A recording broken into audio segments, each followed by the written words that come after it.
बात तो ये है कि मैं बचपन से अनाथ हूँ। मेरे माँ-बाप नहीं है, कोई भाई नहीं है। मैं ब्राह्मण परिवार से हूँ। उन्होंने मुझे बोला 2021 में कि तुम सऊदी आ जाओ और तुझे यहीं अच्छी कंपनी में जॉब कर लेना और यहीं शादी करेंगे। मेरा वहाँ पे 3 महीने मेरा वहाँ पे शोषण हुआ, बलात्कार करते रहे। एक वीडियो अश्लील वीडियो के आधार पर ब्लैकमेल चलती रही। घर ले जाने के बावजूद मेरे पे दबाव बनाते हैं कि नमाज़ पढ़ो तुम, इस तरह से बुर्का ओढ़ो। तो मैंने जब मना किया, विरोध किया, मेरे साथ मारपीट होती है। वहाँ पे 7-8 लोग मेरे साथ मारपीट करते हैं। जी, मैं वहाँ रहना ही नहीं चाहती थी। जब मुझे पहली बार तो रहना नहीं चाहती थी। पुलिस वाले जो हमारे चंद्रसेन सैनी हैं, इनका दबाव था मेरे ऊपर। मना करने के बावजूद उनके रिश्तेदार हैं, गाँव के लड़के, फरमान है, शौकत का, सलमान गुलजार का, पीरू उर्फ वसीम, हसीन का, ये तीनों दोस्त थे और इनके रिश्तेदार हैं। इन लोगों से मेरा बलात्कार करवाया गया। सामूहिक मेरा बलात्कार हुआ। 13 दिसंबर 2024 को एक प्लाट में उठा के ले गए। सिगरेटों से मुझे जलाया गया। मैं पुलिस में जाने लगी तो मेरे पे चाकुओं से हमला किया गया। देखो निशान अभी तक है। ये चाकुओं से निशान है, क्रिकेट बैटों से निशान, बहुत मारा गया। जिसका मेरा पुलिस ने ना मेडिकल उसका करवाया, ना मेरे बलात्कार का ना मेरा मेडिकल हुआ आज तक, ना मेरी एफआईआर दर्ज हुई। पुलिस वालों ने मुझे ही गाली दे के वहाँ से भगा दिया। एक तो वहाँ पे स्मैक का बिज़नेस है, जुए सट्टे का बिज़नेस है और पुलिस के मुखबिरी है जो, वो बलात्कारी फरमान उसका सगा चाचा है और बाकी इनकी इमरान मसूद की सपोर्ट लगी हुई है। इकरा हसन है जो सांसद है, उनकी भी सपोर्ट लगी है। जातिवादी बात करते हैं ये लोग। एक वीडियो मैं दिखाना चाहूँगी कि किस तरीके से इन लोगों ने मेरे साथ मारपीट की। किसने मारपीट की आपके साथ? रामवीर साख्या जी हैं, पुआर के चौकी के इंचार्ज हैं। चौकी इंचार्ज ने आपके साथ जी, मारपीट गाड़ी में। सहारनपुर में की कि कहीं लखनऊ? ये इन्होंने मेरे साथ की जनता रोड का जो माहीपुरा है, माहीपुरा रोड में। जो अपने जो इमरान भाई है सांसद, उनका फोन दबाव के लिए आया है, इकरा हसन का फोन दबाव के लिए आया है। तो मैं तो हिंदू लोग से पूछना चाहता हूँ ना भाई, कि इन्होंने किस बेस पे वोट दिया। आज जो ये दूसरे बलात्कारों पे पक्ष कर रहे हैं, तो फिर फायदा क्या है वोट देने का? प्रधान है, वहाँ का प्रधान मेरे पे दबाव बनाता है, नमाज पढ़ो। भाई एक लड़की ब्राह्मण है, जो पूजा पाठी लोग हैं, वो कैसे नमाज पढ़ेंगे? मैं अपने हिंदू भाइयों से विनती करती हूँ कि मुझे इंसाफ दिलाया जाए और जितना मेरे साथ आज तक हुआ है उसके खिलाफ आवाज उठाई जाए, क्योंकि मेरा तो कोई भी नहीं है इस दुनिया में। मुझे कभी भी मार सकते हैं वो लोग, कभी भी मेरा मर्डर हो सकता है। लेकिन प्रशासन की तरफ से कोई सहयोग नहीं है, उनको सपोर्ट कर रही है खुलेआम प्रशासन अपराधियों को, और जो है मुसलमानों को सारा सपोर्ट कर रही है वो। उत्तर प्रदेश में वैसे तो लव जिहाद पर पूर्णतः पाबंदी लगी हुई है, लेकिन यहाँ के रहने वाले कुछ मुस्लिम लड़के जो विदेशों में अपना कारोबार कर रहे हैं, वो भारत की हिंदू लड़कियों को निशाना बना रहे हैं। ऐसा ही एक मामला मैं आज आपको सहारनपुर जिले का बताऊंगा, जहां बेंगलुरु की रहने वाली एक महिला, जो इंस्टाग्राम पर एक लड़के जो सऊदी में रहता था, मुस्लिम लड़का रहने वाला वो सहारनपुर का है, उसके संपर्क में आई। उसको फिर सऊदी बुलाया गया, उसके जो पैसे थे उसके ट्रांजैक्शन कर सबको निकलवाया गया और फिर उस लड़की को धोखा दे दिया गया। दोस्तों, उस महिला का कहना है कि जुल्म की इंतहा उस महिला पर हुई और इतनी जातियां सहारनपुर जिले में उसके परिवार वालों ने उस पर की कि जुल्म की इंतहा हो गई। और मामला जब कानून के दरबार पर पहुंचा तो वहां भी असफलता और विफलता इसके हाथ लगी। इतना ही नहीं, सहारनपुर के पुलिस कप्तान, थाने के एसएचओ, सहारनपुर के डीआईजी और इतना ही नहीं, सहारनपुर से लेकर लखनऊ तक उत्तर प्रदेश के मुख्यमंत्री योगी आदित्यनाथ के दरबार में ये मामला पहुंचा। लेकिन इस महिला का ये कहना है कि योगी जी के राज में उसको न्याय नहीं मिल पा रहा है और जिन लोगों ने इस घटना को अंजाम दिया वो आज भी खुलेआम घूम रहे हैं। क्या कहानी है और क्या इस महिला पर बीती, खुद ये महिला बताएगी। दोस्तों, इस महिला की कहानी अगर आपको अच्छी लगी और दर्दनाक कहानी लगी और आपको लगता है कि इस महिला को न्याय मिलना चाहिए और सरकारों और प्रशासन तक ये वीडियो पहुंचना चाहिए, तो इस वीडियो को ज़रूर शेयर कीजिएगा ताकि ऐसे लोगों को सज़ा मिल सके। वो लोग जिन्होंने ये काम किया, गलत हरकत की, वो सलाखों के पीछे हों। तो इस वीडियो को शेयर ज़रूर कीजिएगा। पहले मैं आपको ये फ़ोटो दिखाऊंगा। इस तस्वीर के माध्यम से आप देखेंगे 4 फोटो इस में आपको नज़र आ रहे होंगे, जिसमें महिला के हाथ पर पट्टी बंधी हुई है, प्लास्टर हुआ है। बताया जा रहा है कि इस लड़की, इस महिला के साथ इतनी ज़्यादा बर्बरता हुई कि आप सुनेंगे तो आप भी हैरान रह जाएंगे। दोस्तों, ये खुद महिला बताएगी कि इसके साथ क्या घटना घटी है। क्या नाम है आपका? मेरा नाम सोनू रानी है। कहाँ के रहने वाले हैं? मैं बेंगलुरु की रहने वाली हूँ। क्या हुआ था आपके साथ, बताइए। पहली बात तो यह है कि मैं बचपन से अनाथ हूँ। मेरे माँ-बाप नहीं है, कोई भाई नहीं है। मैं ब्राह्मण परिवार से हूँ। और मैं बेंगलुरु में ब्यूटी पार्लर का काम करती थी। मेरी इंस्टाग्राम के माध्यम से मुलाकात हुई राजू राठौर उर्फ वसीम से। उन्होंने बातचीत फ्रेंडशिप हो गई उससे, और उससे बात रहा। उनकी फैमिली भी बातचीत करती रही, हिंदू बन के बातचीत की। जो साजमा थी सोनिया थी, रजिया थी वो रानी थी, इकरा थी वो कविता थी, ऐसे पूरी फैमिली हिंदू बन के बातचीत करती रही। तो मैं उनके बातों में आ गई। मैंने कभी परिवार नहीं देखा बचपन से, तो मैं उस परिवार के जासे में फंस गई। उन्होंने मुझे बोला 2021 में कि तुम सऊदी आ जाओ और तुझे यहीं अच्छी कंपनी में जॉब कर लेना और यहीं शादी करेंगे। मैं अपना घर दुकान सब बेच के वहाँ चली गई। वहाँ जाने के बावजूद पता चलता है कि लड़का हिंदू नहीं मुस्लिम है। तो जैसे मुझे पता चलता है, मैंने उनसे बात की तो उन लोगों ने मुझे अंदर बंद कर दिया और जो भी मेरे पासपोर्ट वगैरह सब थे अपने पास रख लिए। मेरा वहाँ पे 3 महीने मेरा वहाँ पे शोषण हुआ, बलात्कार करते रहे। एक वीडियो, अश्लील वीडियो के आधार पर ब्लैकमेल चलती रही। 3 महीने का विजिट था मेरा टूरिस्ट वीजा।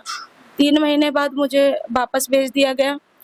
3 महीने बाद वापस आके बेंगलुरु में आई और कॉल पे बराबर फोन पे टच रही, फैमिली भी उसकी, वो भी। जब भी तो फिर वहाँ पर जो आपके साथ जो जिसने लड़के ने आपके साथ शादी की, तो आपको एक कब पता लगा कि वो लड़का मुसलमान नहीं हिंदू है? जी, वो उनकी एक आईडी हाथ लगी थी, जैसे हमारा आधार कार्ड होता है उधर एकामा बोलते हैं वो लोग।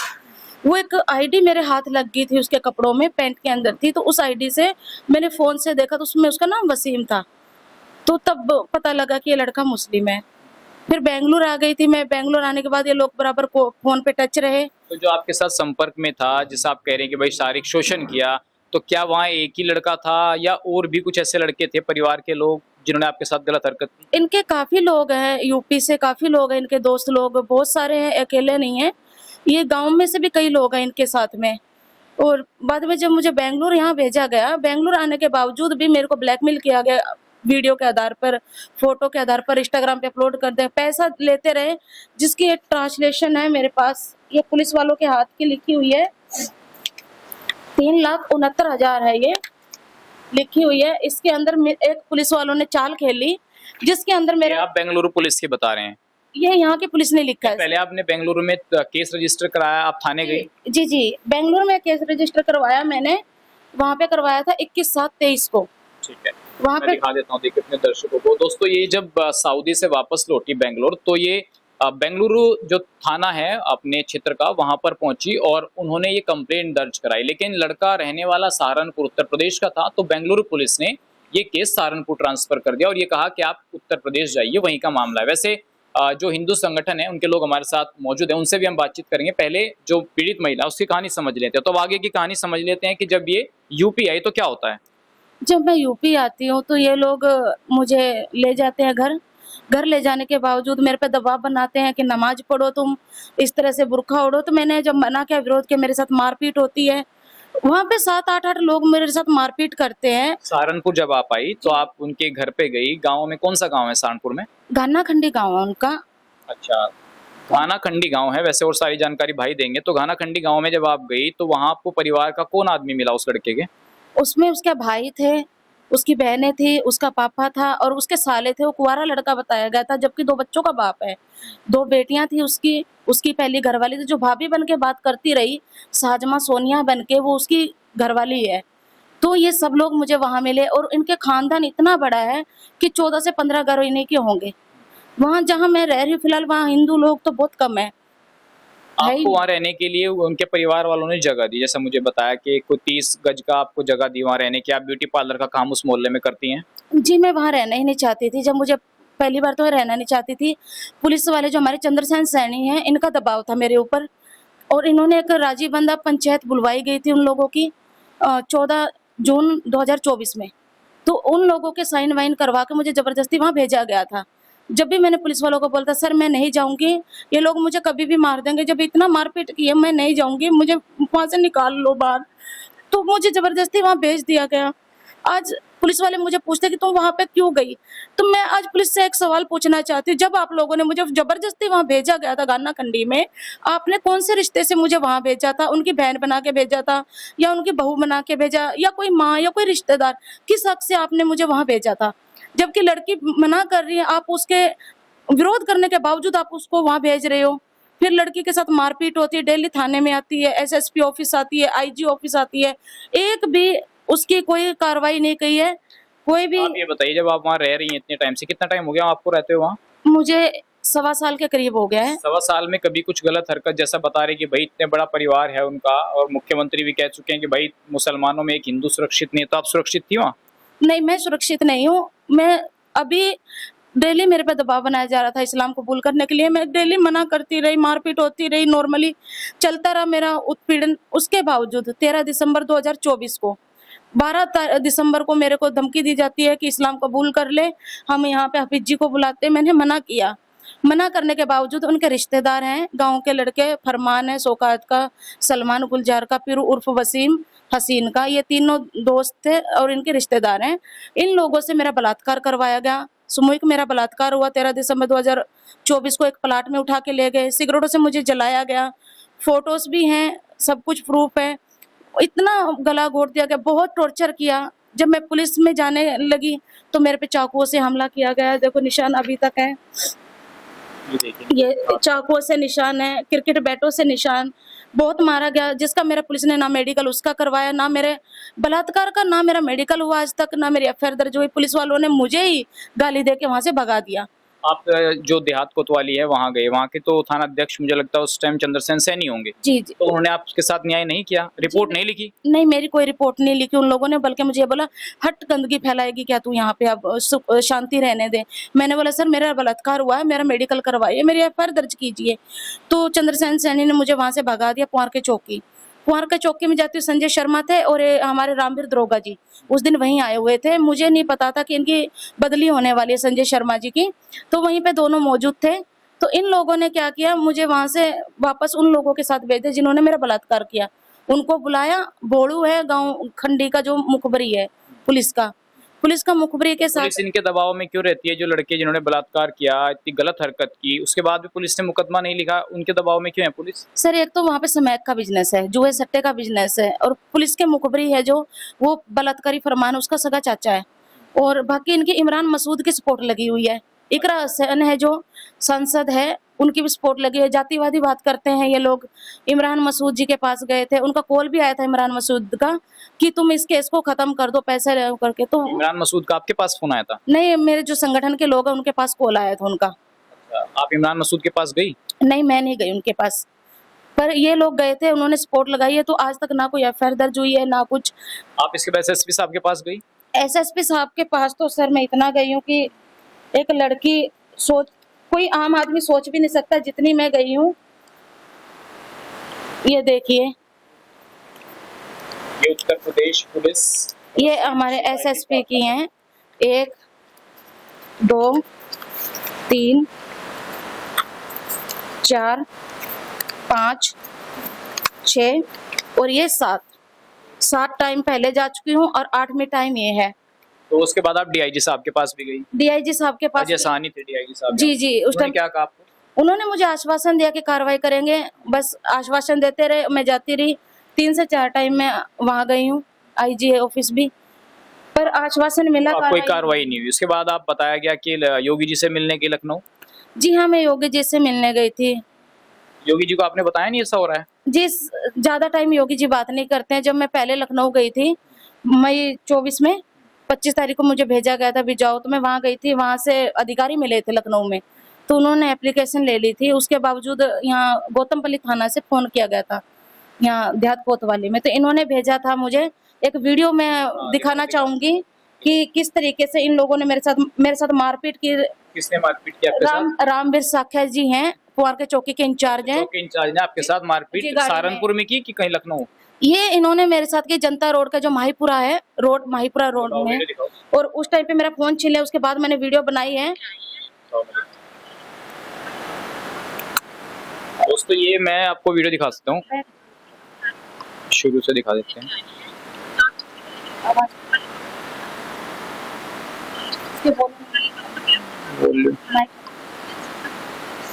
देखिए ये आपको ना वीडियो में आगे दरोगा जी बैठे हुए दिखाई दे रहे होंगे। ये पुलिस में वर्दी में बैठे हैं। मैं तो नाम नहीं जानता उनका, लेकिन शक्ल आप देख सकते हैं। ये देखिए, आपको वीडियो में दरोगा जी बैठे दिखाई दे रहे होंगे, और महिला कांस्टेबल भी है, आपको दिखाई दे रही होगी इसमें। ये देखिए वीडियो। तो ये वीडियो आपसे डिलीट कराने की कोशिश नहीं की इन लोगों ने? इसमें मारपीट करते हुए है वीडियो? मैंने फेसबुक पे अपलोड कर दी थी उसी वक्त ही। ये देखिए पुलिस, आप देख सकते हैं इसमें गाड़ी में आपको कहाँ लेके जा रहे हैं आपको? ये जबरदस्ती जहाँ मेरा बलात्कार हुआ था वहीं लाके छोड़ दिया गया था, मुझे इन लोगों ने वहीं छोड़ दिया था लाके। जबकि मैंने विरोध किया तो मेरे पे थप्पड़ मारा रामवीर सिंह जी ने, वहाँ पे बोला कि जितना मैं बोलता हूँ उतना कर, और गाड़ी ड्राइवर को बोला शॉर्टकट रास्ते से लेके आए थे। जबकि मैंने संगठन वालों को लोकेशन भेज दी गई थी क्योंकि मुझे खतरा महसूस हो रहा था वहीं पे। 26 तारीख को छोड़ा, और ये बलात्कारियों के साथ में बैठ के चाय नाश्ता करते हैं दरोगा जी। जिन लोगों ने रेप किया, जिनके खिलाफ मैं आवेदन दे रही हूँ, ये उनके पास में बैठ के चाय नाश्ता करते हैं। 27 तारीख को फिर मेरे पे हमला होता है, 26 को लेके आते हैं, 27 को हमला होता है। उन्होंने ये बोला कि जो जिन 3 लोगों ने बलात्कार किया था, आज हम 15 लोग हैं, चल अंदर चल, हमारे साथ भी कर। ये आपको किसने कहा? ये वहाँ पे गांव पे जो मुस्लिम लोग हैं, अच्छा, उन्होंने। तो मैंने जब इस बात का विरोध किया तो मेरे साथ मारपीट हुई। उस चीज का कोई वीडियो रिकॉर्ड नहीं हुआ। जो मैंने चप्पल निकाला उस चीज का वीडियो रिकॉर्ड कर लिया गया। जब लड़के मुझे मार रहे थे, अंदर खींच रहे थे कमरे में, उस चीज का कोई वो नहीं हुआ। रामवीर साखे जी को कॉल किए तो ये पहुंचे नहीं। एसएसपी सिटी को कॉल किया मैंने, एसपी जी को कॉल किया, एसएचओ जी को कॉल किया, मैंने हर किसी को कॉल किया कि सर मुझे बचा लीजिए। ठीक है, देखिए हम चाह रहे थे कि अपना फेस कवर कर लें, लेकिन इन्होंने खुद मना किया कि मैं अपना फेस कवर नहीं करूंगी। पहचान के लिए हम सोच रहे थे कि भाई इनकी पहचान उजागर ना हो, लेकिन इस महिला का कहना है कि भाई मैं अपनी पहचान उजागर करूंगी। और पुलिस का, जो पुलिस आपकी सेवा में तत्पर रहनी चाहिए, उत्तर प्रदेश पुलिस, उसके दरोगा की हरकत देख लीजिए इस महिला के साथ क्या किया है। अब सच्चाई क्या है ये तो पुलिस जानती है, या ये महिला जानती है, या ये लोग जो हिंदू संगठन के हमारे साथ जुड़ रहे हैं उनसे बातचीत करेंगे। विकास सैनी जी हमारे साथ हैं। तो विकास जी, आपके संपर्क में कैसे महिला आई, क्या आपको पता लगा इनके बारे में? मैं परिचय देना चाहता हूँ, विकास सैनी, जिला अध्यक्ष राष्ट्रीय बजरंग दल। वैसे अभी 3 दिन पहले जो हमारे ब्लॉक अध्यक्ष है दीपक जी, वे अभी सिविल हॉस्पिटल में बैठे थे। वहीं पे ये महिला रो रही थी, हम तो उसे बैन किया गया। अब वहीं पे जब इन्होंने सारी बात सुनी, बहुत दुख भरी घटना थी इसी साथ, मतलब लगभग 1 साल 1.5 साल हो गया। पूरा प्रशासन एक तरफ, ये महिला एक तरफ, किसी ने इसका कोई साथ नहीं दिया। उसके बाद ये मेरे कार्यालय रामपुर पर आई, हमने सब बात की, सुनी, 1-2 घंटे हमारे पास बैठी। हम सोचे भाई पूरा प्रशासन इसकी तरफ है, मतलब मेरा कहना मतलब ये अलग है और पूरा प्रशासन इसके विपरीत है। आप जिस देश की महिला राष्ट्रपति है, जिस देश की मुख्यमंत्री भी भाई आपकी महिला है, बड़े बड़े पदों में महिला है, उस देश में इस महिला के साथ इतना उत्पीड़न हो रहा है, तो राष्ट्रीय बजरंग दल ये पीछे नहीं हटेगा, इस महिला के साथ रहेगा और ईट से ईट बजाने का काम करेगा। आप बताइए भाई साहब, क्या पूरा मसला हुआ था? जैसा कि महिला के साथ इतनी बर्बरता हुई कि मुस्लिम लड़कों ने बलात्कार किया, उस गांव में गई, तो ये जो कहानी बता रही है ये महिला की, मेरे साथ ऐसे आप भी थी, आपको लगता है ये कहानी बिल्कुल सच होगी, या कुछ ऐसी चीजें हैं जो बनाई जाती हैं? कई बार ऐसे भी तो हो जाता है। जी सर, मेरा नाम अतुल शर्मा है और मैं भारतीय मानवाधिकार सेवा संगठन के नाम से ह्यूमन राइट का एक संगठन चलाता हूँ। इस महिला ये पिछले 1 साल से लगभग 4 मई 2024 को यहाँ पर आई थी सहारनपुर में, और इसके साथ तभी से लगातार मारपीट शुरू हो गई थी। तो इस लड़की ने लगभग मेरे से मिलने से पहले मेरे को ये लड़की का कॉल आती है 19 मार्च को, जब ये 5वीं बार 18 मार्च को एसएसपी साहब के पास 5वीं बार देने आई, और तब भी इसकी कोई सुनवाई नहीं हो रही थी, तो बाहर खड़ी रो रही थी। किसी व्यक्ति ने मेरा नंबर दे दिया इनको, इनकी 19 मार्च को मेरे पास कॉल आती है, तो मैं इनके बातचीत करता हूँ, सारे पेपर देखता हूँ, सारी आइडियाज देखता हूँ उनकी कि भाई झूठ तो नहीं बोल रही, कहानी तो नहीं बना रही। तो जब हम संतुष्ट हो जाते हैं तो उसके बाद हम लोग इनको एसएसपी साहब के सामने पेश करते हैं। अपनी एडवोकेट जिला अध्यक्ष है हमारी विनीता सैनी, उनके साथ जाती है। एसएसपी साहब बोलते हैं जांच चल रही है, लगभग 3.5 महीने हो चुके थे लगभग इसके बलात्कार हुए को, तब तक जांच चल रही थी उनकी। तो वो बोलते हैं सीओ साहब के पास जांच है, फिर वो हमारी एडवोकेट सीओ साहब के पास जाती है, तो वो भी ये बोलते हैं जांच चल रही है। तो उन्होंने बोला कि बलात्कार में सबसे पहले तो आप मेडिकल होता है जो बेसिक चीज है, उसके बाद मुकदमा दर्ज होता है, उसके बाद जांच होती है। आप बेसिक चीज ही नहीं कर रहे, झूठ बोल रही है, सच बोल रही है, सब चीज उसमें उजागर हो जाती है। ये बताइए भाई साहब, देखिए योगी राज में जहां लव जिहाद और धर्मांतरण इतने बड़ी बड़ी बातें की जा रही हों, वहां ये पुलिस प्रशासन, ये पूरा सिस्टम एक धर्म विशेष के लड़के इतनी गलत हरकत करते हैं एक ब्राह्मण लड़की के साथ, फिर भी सन्नाटा है हर जगह, क्यों? सर मैं खुद ही नहीं समझ पा रहा है, इस लड़की के साथ इतना अत्याचार हो रहा है, पिछले 1 साल से हो रहा है, बलात्कार हो चुका है, बलात्कार जैसे पीड़ित है। उसके बाद मुख्यमंत्री साहब के पास भी हो आई, मतलब जो हमारे प्रदेश के मुखिया हैं उनके पास होने के बाद फिर आते हैं इनके यहाँ मारपीट होती है, बोलते हैं योगी क्या बचा लेगा तेरे को। उसके बाद फिर प्रशासन को सूचित करती है, एसएसपी साहब को सूचित करती है, लेकिन कोई कार्रवाई नहीं कर रहे। और एसएसओ साहब को फोन करते हैं, बोलते हैं जी जांच चल रही है। आज तक उसके साथ 1 साल से जांच ही चल रही है, इसमें 10 बार अगर वो एसएसपी को देके आ चुकी है, तो ऐसा कि एक बार भी मुकदमा दर्ज नहीं हुआ। अब पहली बार इसको जो है अभी परसों भी थे मुझे मुख्यमंत्री साहब के पास 6 अप्रैल को मिलके आती है, 7 अप्रैल को यहाँ पहुंचती है और 8 अप्रैल को दोबारा हमला हो जाता है इसके ऊपर। और इसके साथ जो उसमें जो है गोल्ड की नथ पहन रखी थी वो लूट ली जाती है, इसके बाद पर्स से पैसे निकाल लिए जाते हैं, लूट की घटना होती है। बहुत क्या मुकदमा दर्ज करते हैं। पुलिस प्रशासन क्यों बचा रहा है मुझे समझ ही नहीं पा रहा। पुलिस का क्या रोल है इसमें, मतलब इतनी अमानवीय हरकत क्यों कर रही है पुलिस, आपको क्या लग रहा है? सर मेरे को जहां तक मेरे को लग रहा है इसमें क्या है कि जैसे जितनी बार वो एसएसपी साहब के पास वो आ चुकी है तो उसके रिवर्ट में कुछ ना कुछ वो अपनी रिपोर्ट तो पेश करते ही होंगे ना सर, रिवर्ट पेश करनी पड़ती है कि इस मामले में क्या किया। तो जहां तक मेरे को लगता है कि वो लिख के भेज देते हो कि फर्जी मुकदमा है, लड़की झूठ बोल रही है, लड़की पागल है, कुछ भी अपनी तरफ से रिवर्ट करके, ठीक है। दबाव का क्या कारण है पुलिस का? दबाव तो आप वो जो मैं बता रहा हूँ, या तो मुझे लग रहा है कि वो अपने अधिकारी को जब उन्होंने रिपोर्ट भेज दी और लड़की सच कह रही है तो वो दोबारा मुकदमा लिखेंगे तो वो या तो अपनी बात झूठी चलाएंगे, या तो ये हो रहा है कि अपने अधिकारी को बचा रहे हैं अधिकारी, और या फिर जो है उन पर प्रशासनिक या पैसों का इतना दबाव है। प्रशासनिक के अलावा राजनीतिक दबाव भी बहुत है इसमें जो है मेरे पास सांसद साहब का भी फोन आया इसमें मामले में कि जी अतुल शर्मा जी इस मैटर को सुलझा लो। तो मैंने कहा जी निर्दोष फंस रहे हैं। मैंने कहा निर्दोष जो भी होगा, निर्दोष एक भी नहीं फंसेगा इसमें, ठीक है। जो भी दोषी होंगे उसको सजा दिलाएंगे और जो दोषियों को साथ दे रहे हैं। अभी तो मेरे पास इतने साक्ष्य है, अगर पुलिस अधिकारी मेरे पास बैठे हैं, इस लड़की के वहां पर पुलिस वालों के हाथ के लिखे हुए 3,70,000 रुपए 1.5-2 तोले सोना लिखा हुआ है, लगभग 7 लाख के प्रूफ तो यही है जो लड़की दे चुकी है। उसके अलावा जो कैश है लगभग 12 से 13 लाख रुपए लड़की दे चुकी है उनको, इसके बाद 1 रुपया भी नहीं है। ये बताइए भाई साहब, देखिए सरकार तो बीजेपी की और हिंदू समाज के बोलते कि भाई इसमें कोई गलत काम नहीं होगा, और चल रही है विपक्ष के सांसदों की। सहारनपुर प्रशासन दबाव में विपक्ष के सांसदों का, क्यों भाई? बस ये तो हिंदू सोचना पड़ेगा, जिन्होंने वोट दे के इन्हें जिताए हैं उन्हें फिर भी बलात्कार को मतलब आप सपोर्ट कर रहे हैं। अतुल भाई ने बताया कि भाई इसका जो अपने जो इमरान भाई है सांसद, उनका फोन दबाव के लिए आया है, इकरा हसन का फोन दबाव के लिए आया है। तो मैं तो हिंदू लोग से पूछना चाहता हूँ ना भाई कि इन्होंने किस बेस पे वोट दिया। आज जो ये दूसरे बलात्कारों पे पक्ष कर रहे हैं तो फिर फायदा क्या है वोट देने का? आप रोइए मत, आपको क्या लग रहा है, क्या न्याय होगा आपके साथ? पता नहीं, अभी तक तो कुछ नया नहीं है। डेली हमले होते हैं मेरे ऊपर, जानलेवा हमले होते हैं डेली। कोई पुलिस प्रशासन सपोर्ट नहीं करता है और बलात्कारी खुलेआम घूमते हैं और रोज हमला होता है। पेट्रोल पंप पे थाना, रात को 10 बजे कौन बुलाता है एक लड़की को? मुझे यहाँ थाना बुलाया जाता है और थाना बुलाने के टाइम पे पेट्रोल पंप पे हमला होता है। 8 तारीख को अभी हमला हुआ है, 8/25 को, और मेरी लूट हुई वहां पे। मैंने मौके वारदात पे लोगों ने मेरी जान बचाई, वरना सुबह मेरी लाश मिलती वहां पे। मैंने एसएचओ को कॉल किया, सर कुल्हाड़ी लेके मेरे पीछे पड़े, मुझे बचा लीजिए। तो बोलते अधिकारी पहुंचो, कोई अधिकारी वहां नहीं पहुंचा। फिर मुझे बोला थाने आ जाइए। मैं थाने आती हूँ तो मेरे पीछे घाना खंडे के लोग पड़े हुए थे, फरमान का भाई फैजान, शमशाद, उनका बेटा सावेद, 4-5 लोग थे। गोपालपुर के पेट्रोल पंप पे हमला हुआ मेरे ऊपर।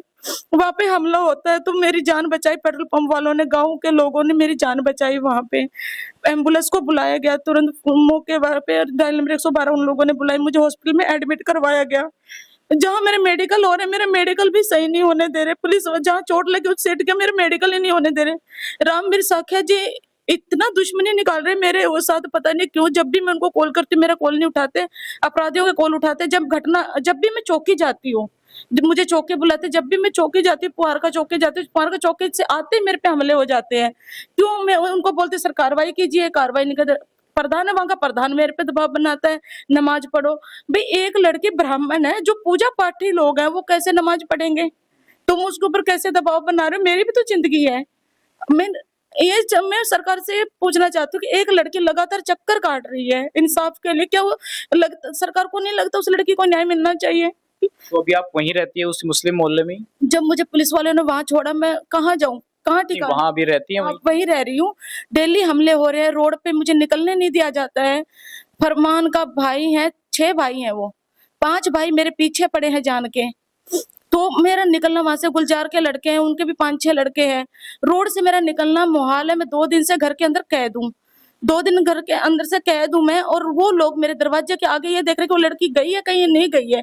आज मैं यहाँ आई हूँ, मुझे ये था कि रास्ते में मुझे कहीं मार ना दें, क्योंकि मैं अपनी इतनी हिफाजत से आई हूँ। मैंने गाड़ी वालों को, भाई गाड़ी थोड़ा जल्दी, कहीं ज्यादा रोको मत। उस दिन भी उन्होंने ओवरटेक करके गाड़ी रोकी, हमला किया। हमारे एसएचओ जी से कुछ सवाल, जांच हो रही है, जांच हो रही है, कब तक जांच चलेगी? कब तक इनकी जांच चलेगी? मुझे समझ नहीं आ रहा है।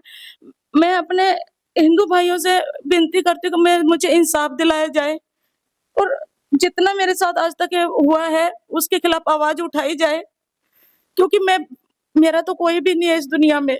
मुझे कभी भी मार सकते हैं वो लोग, कभी भी मेरा मर्डर हो सकता है। तो दोस्तों, आपने इस महिला की दर्दनाक कहानी सुनी। क्या इस महिला के साथ हो रहा है? इस महिला की कहानी सुनकर यदि आपको भी ये लगता है कि नहीं, इस महिला को न्याय मिलना चाहिए, तो इस वीडियो को इतना शेयर कीजिए कि वीडियो पुलिस प्रशासन के लोगों तक और शासन के लोगों तक पहुंचे। अंतिम सवाल मेरा भाई साहब आपसे है। अब महिला कह रही है कि भाई जान को खतरा है, कैसे लोगों के बीच ये रह रही है, नाम भी ले रही है, प्रशासन के लोगों के नाम भी ले रही है। अगर मान लीजिए कल इसकी हत्या होगी तो क्या होगा? सबसे पहले सचिन भाई, मैं आपका धन्यवाद करना चाहता हूँ बीजी न्यूज का भी, जिन्होंने अथक प्रयास किया इस महिला को सामने लाए। दूसरा यह है कि यदि इस महिला के साथ कोई भी ऐसी घटना घटती है तो उसका जिम्मेदार प्रशासन और जिन लोगों ने साथ बलात्कार किया है वे होंगे, और उसका जवाब प्रशासन को देना होगा।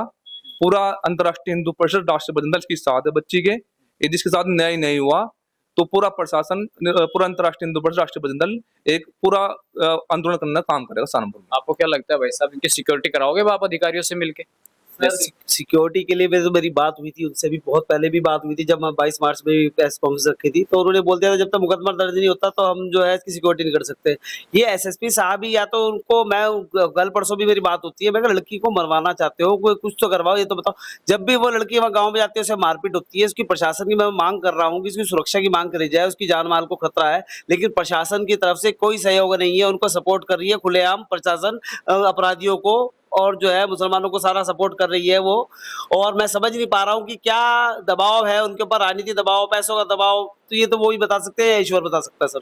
चलिए, तो यहाँ पर हिंदू संगठन के लोगों ने अपनी बात बताई और महिला ने अपनी बात बताई। तो अब इस पूरी घटना को सुनकर आपको क्या लग रहा है दोस्तों के इस दौर में, इस सरकार में, यदि इस महिला के साथ ऐसी घटना होगी तो फिर न्याय की उम्मीद और कौन सी सरकारों से की जा सकती है?